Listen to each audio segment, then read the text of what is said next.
Hello guys, I'm Shalaka. I'm here for we are discussing the topic Supreme Court and I'm from Yashodhip IAS Academy. Okay, here we are discussing the Supreme Court topic.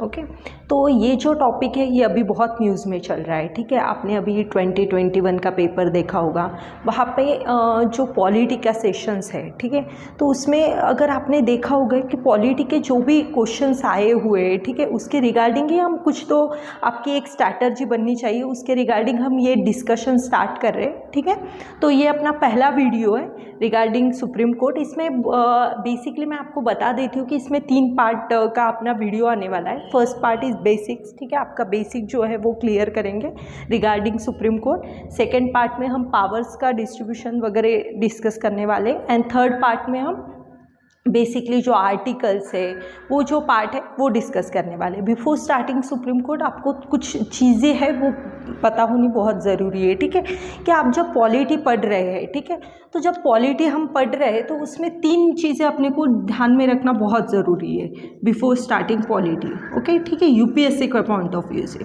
तो उसमें अपने को 3 provision होते हैं। एक constitutional part होता है, second हमको लॉज जो भी बन रहे हैं, ठीक है, बिल्स आ रहे हैं, जो बिल पार्लियामेंट में पेंडिंग है उसके रिगार्डिंग के प्रोविज़न, और जो भी जजमेंट आते हैं, ठीक है, इसके ऊपर अपने को पूरा स्टडी करना पड़ता है। ठीक है, एंड रिसेंटली आपने अभी देखा होगा कि जो भी एग्ज़ाम्स में क्वेश्चंस आ रहे हैं वो एनालिटिकल बेस आ रहे हैं। ठीक है, इसका ऐसा नहीं है कि सिर्फ प्रीलिम्स में फैक्ट्स बेस और ऐसे ही क्वेश्चंस आ रहे हैं। ठीक है, आपका एक बेसिक जब क्लियर होगा तभी आप ये क्वेश्चंस को डील कर सक रहे हैं। तो इसमें अपने को 3 पार्ट्स में जब भी हम पॉलिटी स्टडी कर रहे हैं तो हमें ये 3 पार्ट्स में उसको लिंक करना है। ठीक है, ये जो 2 सेशंस है, ठीक है, laws and bills and judgment, ये जो है वो करंट अफेयर्स का पॉइंट ऑफ व्यू से जाता है। ठीक है, current affair, polity and constitution का जो भी पार्ट रहता है वो इसमें हम कवर करके ये दोनों को लिंक करके हम कॉन्स्टिट्यूशन पढ़ने वाले हैं। ठीक है, तो इस तरह से हमारा जो स्टैटिक पोर्शन और करंट अफेयर का पोर्शन दोनों भी कवर अप होने वाला है। इस तरह से अपना ये जो सुप्रीम कोर्ट का चैप्टर है वो आपका मैं विद करंट अफेयर्स के जो जजमेंट आने वाले हैं, जजमेंट है, कुछ बिल्स पेंडिंग है, उसके अकॉर्डिंग आपके साथ शेयर करने वाली हूँ। ठीक है, तो आपको बहुत इजी जाएगा कि इंटीग्रेटेड जब हम प्रिपरेशन करते हैं तो आपको इजी जाता है। इस तरह से अपना supreme court, before starting supreme court आपको कुछ पता होना चाहिए कि अपने गवर्नमेंट के बारे में। ठीक है, हमारी जो गवर्नमेंट है उसमें 3 पार्ट्स है। ठीक है, ऑर्गन ऑफ गवर्नमेंट बोलते हैं हम उसको। ठीक है, देन इसमें आपको लेजिस्लेचर एक पार्ट होता है, इसके बाद एग्जीक्यूटिव एक पार्ट होता है और जुडिशरी एक पोर्शन है। और ये जुडिशरी का जो पोर्शन है, ठीक है, ये क्या करता है कि लेजिस्लेचर लॉ बनाता है, एग्जीक्यूटिव उसको इम्प्लीमेंट करता है, और जुडिशरी जो है वो जो लॉ बनाया है वो करेक्ट है नहीं करेक्ट है, जो भी मीन्स जुडिशरी जस्टिस प्रोवाइड करने का काम करता है। ठीक है, इनका जो जजमेंट आए हुए वो सही है गलत है वो जो देखने का काम करता है वो अपना जुडिशरी करता है।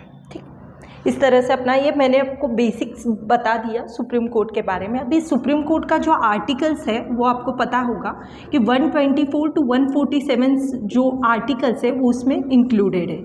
जब यूपीएससी के हम प्रिपरेशन करने वाले हैं, ठीक है, तो ये ऐसा नहीं है कि कोई अलग कोई क्वेश्चंस आ रहे, बट अभी क्वेश्चंस का जो पैटर्न है वो अपने को ध्यान में, अगर हम ध्यान से देखते हैं तो आपको इजीली समझ में आता है। जिसकी जितनी ज़्यादा अंडरस्टैंडिंग क्लियर होगी वो इतना इजीली क्वेश्चन डील कर सकेगा। ठीक है, इस तरह से पार्ट 5 में ये दिया हुआ है। अगर आपने देखा होगा तो ऐसा तो क्वेश्चंस आया नहीं है कि आर्टिकल्स कौन सा है क्या है, बट आर्टिकल्स आए हुए, बट उसमें भी आपको ये पूरे आर्टिकल्स रट्टा मारने की ज़रूरत नहीं। इसमें भी जो मैंने अभी बताया कि जैसे करंट अफेयर को लिंक करके जब हम कॉन्स्टिट्यूशन का पोर्शन स्टडी करते हैं तो वो अपने को ईजी जाता है।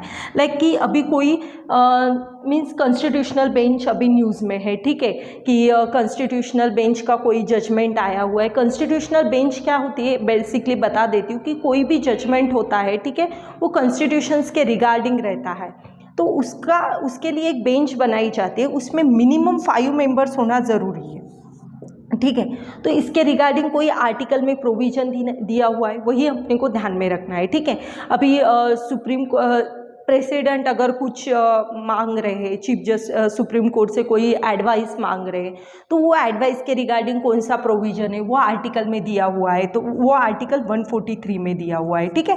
तो ऐसे जो इम्पोर्टेंट आर्टिकल है वो अपने को ध्यान में रखने हैं कि पूरे के पूरे आर्टिकल्स ध्यान में रखना ज़रूरी नहीं है, बट जो इम्पोर्टेंस आर्टिकल है जो न्यूज़ में है वो आपको यहाँ पे रिपीट होने ही वाले हैं। जो भी लॉज बिल्स का जो भी प्रोविज़न के जजमेंट आने वाले उसमें रेफरेंस कुछ तो भी लगेगा, तो वो कॉन्स्टिट्यूशनल पार्ट है वो यहाँ से क्लियर हो जाएगा, ठीक। इस तरह से अपना पूरा बेसिक चलने वाला है अभी कॉन्स्टिट्यूशन ये सुप्रीम कोर्ट का part. Then we will move forward कि हम अभी इसमें कॉन्स्टिट्यूशनल पार्ट है वो पहले देखने वाले हैं, उसके बाद में आपके साथ बाकी का जो करंट अफेयर्स का जो पोर्शन चल रहा है रिगार्डिंग पॉलिटी वो डिस्कस करने वाली हूँ। अभी जो अभी आपने देखा होगा कि अभी न्यूज़ में एक टॉपिक चल रहा है अपॉइंटमेंट ऑफ जजेस।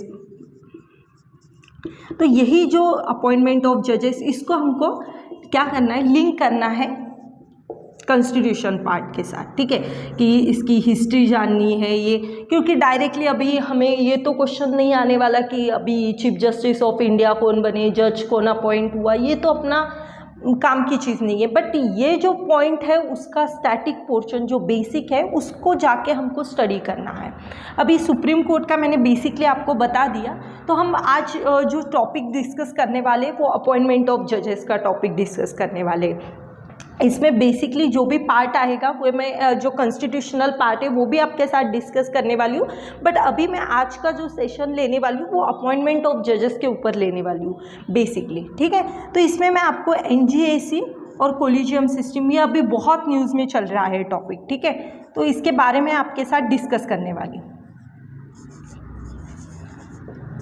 इसके बारे में बहुत लोगों के दिमाग में बहुत कन्फ्यूजन होता है and this is most confusing topic literally, कि इसका एग्जैक्टली क्लैरिफिकेशन नहीं हो पाता है कि कोलिजियम सिस्टम क्या है, NGAC क्या है, क्या है अपॉइंटमेंट ऑफ जजेस। तो इसके बारे में हम अभी डिस्कस करने वाले हैं। इसमें 3 केस आपको ध्यान में रखना है। कोलिजियम सिस्टम हम जब डिस्कस कर रहे हैं तो आपको एक बात पता होनी चाहिए कि 3 जजमेंट है, कि एक प्री 1993 के 1993 का है, एक पोस्ट 1993 का जजमेंट है। 3 केस में इसको डिवाइड किया जाता है अपॉइंटमेंट ऑफ जजेस को, और जो है वो एक 14-15 का जजमेंट है, ठीक है। इन तीनों के ऊपर ही अपॉइंटमेंट ऑफ जजेस का पूरा प्रोविजन डिपेंड है। अभी कोलिजियम सिस्टम में हम क्या करते हैं कि 3 केसेस का रेफरेंस लेते हैं। एक है फर्स्ट जज केस, सेकेंड इज सेकेंड जज case and third is third जज केस।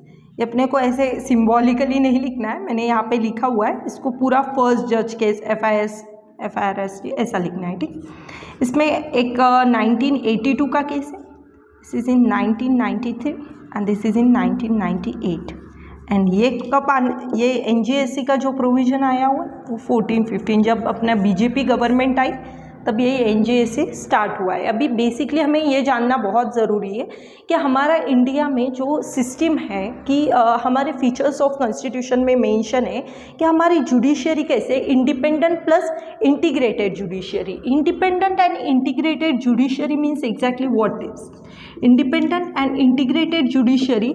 ये जो फंक्शंस आप देख रहे होगे, फीचर्स ऑफ कॉन्स्टिट्यूशन अगर आपने पढ़ा होगा तो उसमें आपने देखा होगा कि इंडिपेंडेंट एंड इंटीग्रेटेड जुडिशियरी ये जो दोनों प्रोविजन है, ये यूनिटरी का प्रोविजन, यूनिटरी सिस्टम जो स्टेट्स फॉलो करते हैं उनका प्रोविजन है, एंड दिस इज जो फेडरल। फेडरल कहाँ का है आपको पता होगा, ये फेडरल सिस्टम कहाँ की है, basically this is belonging from USA, ठीक है। इनके यहाँ पे क्या है कि जितने जो अभी देखो हमारे यहाँ पे महाराष्ट्र एक स्टेट है, गुजरात है, आंध्र प्रदेश है, वो जो भी स्टेट है उनकी एक अथॉरिटी मीन्स उनकी कंप्लीटली अलग जुडिशरी रहेगी, ठीक है। हमारे यहाँ पे ऐसा पैटर्न नहीं है। हमारे यहाँ पे कैसा है, नीचे ऊपर सबसे ज़्यादा सुप्रीम कोर्ट है, हाई कोर्ट है, डिस्ट्रिक्ट कोर्ट है। यहाँ का जुडिशल अगर किसी को यहाँ पे जस्टिस नहीं मिला तो वो ऊपर हाई कोर्ट में जा सकता है, किसी को हाई कोर्ट से और शिकायत है तो वो सुप्रीम कोर्ट जाता है, but supreme court is means वो जो जजमेंट देगा वो हाईएस्ट अथॉरिटी होगी, ठीक है। इस तरह से अपना ये सुप्रीम कोर्ट का चैप्टर रन होने वाला है। ये आपको जितना मैं ब्रॉड आइडिया देती जाऊँगी उतना आपके लिए जो बेसिक्स है रिगार्डिंग दिस सुप्रीम कोर्ट के जो कॉन्स्टिट्यूशनल पार्ट है वो इजी जाएगा समझने में। इस तरह से इंडिपेंडेंट एंड इंटीग्रेटेड जुडिशरी, ये जो फंक्शन है वो बेसिकली हम उसको क्वांजी जुडिशियल बोलते हैं, क्योंकि हम दोनों का फॉलो करते हैं। ठीक है, दोनों का फॉलो करते मीन्स हम यूनिट, हमारा कंप्लीटली फेडरल भी सिस्टम नहीं है, हमारा कंप्लीटली यूनिटरी भी नहीं, हम इन दोनों का कॉम्बिनेशंस करके जो सिस्टम फॉलो करते हैं उसको हम क्वांजी जुडिशरी बोलते हैं। इस तरह से अभी हम डिस्कस कर रहे थे कि कोलिजियम सिस्टम। ठीक है, तो कोलिजियम सिस्टम में ये 3 केसेस आपको रेफरेंस में रखना है। 3 केसेस में आपको सिंपली, ज़्यादा कॉम्प्लिकेटेड कुछ नहीं, 3 केसेस में जो आपको देखने का है कि हमारे यहाँ पे बेसिकली क्या है, कंप्लीट सेपरेशन ऑफ पावर नहीं है। ठीक है, कंप्लीट सेपरेशन ऑफ पावर नहीं है। तो यहाँ पे कैसा है कि फर्स्ट जजमेंट केस में क्या था कि एग्जीक्यूटिव जो लॉ को इम्प्लीमेंट करती है वो ज़्यादा पावरफुल थी। यहाँ पे लेजिस्लेटिव पावर, यहाँ पे जुडिशरी पावरफुल थी, and same thing is judiciary powerful थी। जुडिशरी पावरफुल थी मीन्स क्या था एग्जैक्टली कि यहाँ पे अगर किसी जज को अपॉइंटमेंट करना है, किसी जज का अगर हमको अपॉइंटमेंट करना है तो डायरेक्टली मीन्स यहाँ के जो जजेस हो गए, सुप्रीम कोर्ट के जजेस, chief justice of India recommendations देंगे लॉ मिनिस्टर को, और लॉ मिनिस्टर उनको अपॉइंटमेंट कर लेंगे। लॉ मिनिस्टर बताएंगे कि इनके साथ डिस्कस करके ये इनको बताएंगे, लॉ मिनिस्टर बताएंगे प्रेसिडेंट को, और इनका अपॉइंटमेंट हो जाएगा। ये अपना फर्स्ट जज केस के बारे में था। ठीक, इसके बाद जैसे ही आप देखते हो कि क्या हुआ एग्जैक्टली कि यहाँ पे जो पावर थी फर्स्ट जज केस में वो किसके पास थी, फर्स्ट जज में के केस में पावर कंप्लीटली जो थी वो गवर्नमेंट के पास थी। यहाँ पे गवर्नमेंट के पास पावर थी कि जुडिशरी का कोई रोल ही नहीं था। एक बता दो, अगर उनको लगा कि उनको अपॉइंटमेंट करना है तो वो करेंगे, अगर उनको वो बाइंडिंग नहीं थी, इसको हम बोलते हैं कि एग्जैक्टली बाइंडिंग नहीं थी कि जो भी चीफ जस्टिस ऑफ इंडिया ने जो भी नाम रिकमेंड किया है वही उनको अपॉइंटमेंट करना चाहिए, ये नहीं था। तो इसमें क्या हो रहा था कि इंटरफेरेंस हो रहा था जुडिशरी में गवर्नमेंट का, और ये हम मीन्स हमारे यहाँ पे जो प्रोविज़न दिया हुआ है कि इंडिपेंडेंट एंड इंटीग्रेटेड जुडिशरी, ये जो अपना फीचर है वो फॉलो नहीं हो रहा था। जुडिशरी के बीच में एग्जीक्यूटिव इंटरफेयर कर रही थी अपॉइंटमेंट के पॉइंट ऑफ व्यू से, तो ये अपने जो प्रोविज़न है उसके हिसाब से नहीं था। सेकेंड जजमेंट केस जब आया तब वहाँ पे क्या हुआ कि ये पूरा जो सिनेरियो था वो कम्प्लीटली चेंज हो गया। यहाँ पे जुडिशरी पावरफुल बनी। जुडिशरी कैसे पावरफुल बनी, यहाँ पे chief justice of India consult करेंगे 2 जजेस के साथ, और ये जो भी जजमेंट देंगे वो प्रेसिडेंट पे बाइंडिंग होगी। तो यहाँ पे क्या हुआ, कंप्लीटली सिनेरियो चेंज हुआ। यहाँ पे कोई एग्जीक्यूटिव का काम ही नहीं रहा, यहाँ पे कंप्लीटली जो पावर आ गई वो जुडिशरी के साथ आ गई। अब थर्ड केस में क्या हुआ, सेम थिंग कि यहाँ पे और एक कॉम्प्लिकेशंस कर दी कि चीफ जस्टिस ऑफ इंडिया को क्या करना पड़ेगा, कंसल्ट करना पड़ेगा 4 जजेस के साथ। अगर उन्होंने 2 जजेस के साथ भी कंसल्ट किया, रिमेंबर द पॉइंट कि 2 जजेस के साथ भी कंसल्ट किया तो भी ये डिसीजन प्रेसिडेंट पे बाइंडिंग नहीं होगा। उनको 4 जजेस के साथ ही डिस्कस करके बताना है कि किस जज को अपॉइंटमेंट करना है। इस तरह से पूरा प्रोविजन रहेगा, और ये जो भी रिकमेंड करेंगे चीफ जस्टिस ऑफ इंडिया को, chief justice of India president को, उनकी अपॉइंटमेंट हो जाएगी। ये बेसिकली कोलिजियम सिस्टम का प्रोविजन था। अभी आपने देखा होगा कि ये केस में एग्जीक्यूटिव पावरफुल था फर्स्ट जज केस में, सेकेंड और थर्ड में जुडिशरी पावरफुल थी। उसके बाद में जो आया 14-15 का जो केस, उसमें क्या हुआ था कि ये जो प्रोविज़न थे वो अभी एग्जीक्यूटिव लग रहा था कि हम गवर्नमेंट से इलेक्टेड होकर आते, हमको पूरी पावर होनी चाहिए। इसमें तो कम्प्लीटली मीन्स जो इलेक्टेड होकर आ रहा है उनको तो कोई पावर ही नहीं थी। तो इस केस में क्या किया 2014 में, एक्चुअली इसका ये जो केस था कि एनजीएससी का अपॉइंटमेंट का, ये बेसिकली कांग्रेस गवर्नमेंट के टाइम से ही आया था, बट बेसिकली इसको इम्प्लीमेंट किया गया बीजेपी गवर्नमेंट। ये हमारे पॉइंट का काम नहीं है, बट 14-15 में एग्जैक्टली क्या हुआ कि बैलेंस करने की कोशिश की गई थी, 3 गवर्नमेंट के मेंबर, 3 जुडिशरी के मेंबर। इस तरह से एक प्रोविज़न दिया गया है कि 3 गवर्नमेंट के मेंबर होने चाहिए, 3 जुडिशरी के। तो इसमें क्या हो गया, बैलेंस हो गया कि दोनों का जो भी रहेगा वो बैलेंस रहेगा। और उसके बाद में 3+1 जो मेजॉरिटी होगी उसका जो भी रहेगा वो जो मेजॉरिटी से जो जजेस का अपॉइंटमेंट करेंगे वो जज अपॉइंट हो जाएंगे, अपॉइंटमेंट हो जाएंगे। इस तरह से ये बेसिक बैकग्राउंड है। अब ये आया तो है पावर में, बट इसका क्या कॉन्स्टिट्यूशनल एंगल है वो मैं आपको बता देती हूँ। अभी ये मैं रफ कर देती हूँ और इसका जो है एनजीएससी, वहाँ से हम स्टार्ट करेंगे कि एनजीएससी आने के बाद भी क्या कॉम्प्लिकेशंस हुए, क्या हुआ, वो सब हम डिटेल में डिस्कस करेंगे। अभी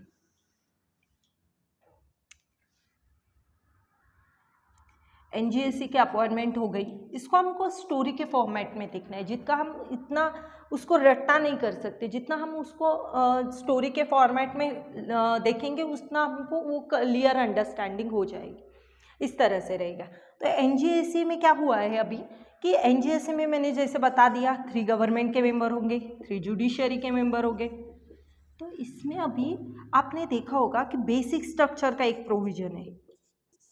केशवानंदा भारती केस का अपना जो डिसीजन है, सबसे इंपॉर्टेंट जजमेंट है ये केशवानंदा भारती केस।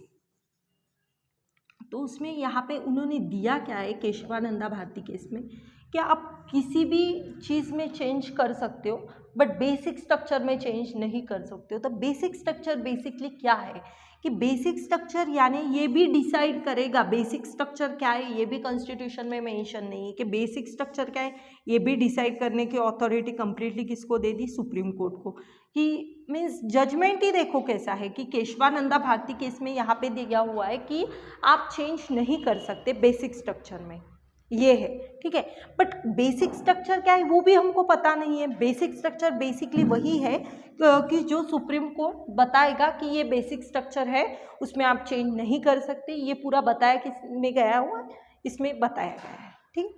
ये पूरा पॉइंट था। ये आपको, ये अगर बेसिक क्लियर हो गया कि बेसिक स्ट्रक्चर क्या, आपको एक लॉजिक लग जाएगा अभी कि अभी क्या हुआ है कि अभी इन्होंने ये डिसीजन एनजीएससी बना दी 99th कॉन्स्टिट्यूशनल अमेंडमेंट करते के 2015 में, ये तो बना दिया। लेकिन अभी ये बनाया, लेकिन अभी ये केस किसके पास जाएगा, जुडिशरी के पास जाएगा, कि जुडिशरी डिसाइड करेगी कि ये बेसिक स्ट्रक्चर है नहीं है। तो फिर जुडिशरी ने क्या किया, इसको नॉन कॉन्स्टिट्यूशनल का 99 कॉन्स्टिट्यूशनल अमेंडमेंट को नॉन कॉन्स्टिट्यूशनल करके डिक्लेयर कर दिया। इस तरह से अपना पूरा एनजीएससी कोलिजियम सिस्टम है, इस पे पूरा बहुत इंपॉर्टेंट टॉपिक है अपॉइंटमेंट ऑफ जजेस के पॉइंट ऑफ व्यू से। ये मैंने आपको पूरा क्लियर कर दिया। अभी हम जो हमारा जो बेसिक पार्ट है उसके रिगार्डिंग अब हम डिस्कस करने वाले, ठीक है। तो इसमें हम 2 पार्ट्स में, मैं अभी आपको एक थोड़ा रफ आइडिया दे देती हूँ, उसके हिसाब से हम जो भी अभी नेक्स्ट टॉपिक होगा उसमें हम उसका सेकंड पार्ट डिस्कस करने वाले हैं। तो अभी हमने ये पूरा देख लिया। अभी आपको पता होगा कि हमारे यहाँ पे अभी 33 जजेस है, ठीक है। 33 जजेस में 32 + 1 ऐसा हमारा यहाँ पे इंक्रीज़ किया हुआ है। ये 2019 से 31 से 33 ये इंक्रीज़ कर दिया है कि जो जजमेंट, जो जजेस की जो संख्या है उसमें इंक्रीज़ कर दी है। अभी 25 ही जज अपने यहाँ पे है प्रेजेंटली। ये रहा पूरा प्रोविज़न। इसके बाद में जो आपको देखना है कि टेन्योर क्या है, इनका टेन्योर क्या है, अपॉइंटमेंट का तो मैंने बता दिया कि अपॉइंटमेंट का बेसिक प्रोसेस क्या है, बट अपॉइंटमेंट के साथ कुछ प्रोविजंस है, वो पूरा कॉन्स्टिट्यूशनल पार्ट है, वो मैं आपके साथ और डिस्कस करूँगी। अभी ये वीडियो और लेंदी हो जाएगा, इसलिए मैं यहाँ पे ही ख़त्म कर देती हूँ, और जो नेक्स्ट पार्ट रहेगा उसमें मैं आपके साथ पूरा डिस्कस करूँगी। अभी मैं आपके साथ शेयर करती हूँ कि ये हमारा यूट्यूब चैनल है, यहाँ पे सब्सक्राइब करिए, आपको और इसके बाद में जो वीडियो आएगा उसके नोटिफिकेशंस वगैरह मिलेंगे। हमारी अभी ये मैंने आपको ब्रॉड आइडिया दे दिया। इस तरह से मैं आपको और जो अपना GS2 का टॉपिक है उसको और इलेबरेट तरीके से बताऊँगी। इसके लिए आप ऑफलाइन ऑनलाइन दोनों बैचेस है हमारे यहाँ पे, तो यहाँ पे विज़िट कर सकते हो और आप देख सकते हो कि कहाँ पे है। विज़िट करके आप उसके बारे में जो भी जानकारी जानना चाहते हो वो मिलेगी, और आप वेबसाइट पे जाके क्लिक करिए, वहाँ पे भी आपको पूरा डिटेल्स वगैरह मिल जाएगा, आप कांटेक्ट कर सकते हो, ठीक है। चलो, थैंक यू गाइज़।